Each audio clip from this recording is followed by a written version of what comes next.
अस्सलाम वालेकुम दोस्तों, आज हम व्हाट्सएप के ऊपर जो सबसे बड़ा मसला आता है उसे हम हल करेंगे कि जो भी हम ग्रुप ज्वाइन करते हैं उसकी तस्वीरों और वीडियोस की वजह से हमारे मोबाइल की मेमोरी जो है वो फुल हो जाती है।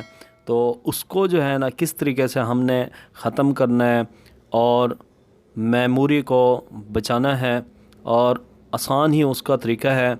आप चलें जी, कोई भी ग्रुप खोल लें, उसके नाम के ऊपर क्लिक करेंगे तो यहाँ पर आपको 3 ऑप्शन देखने को मिलेंगे।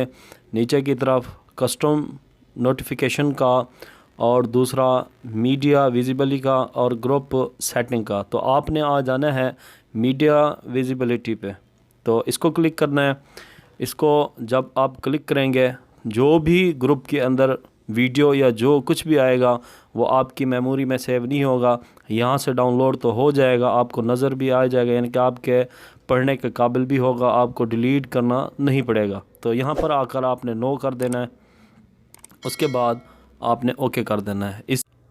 अब आप इस सेटिंग से तस्वीरें और वीडियोज़ आपके मोबाइल में देख सकते हैं, लेकिन ये आपके मोबाइल में सेव नहीं होगी। आज के लिए इतना ही, मिलते हैं अगले वीडियो में। अल्लाह हाफिज़।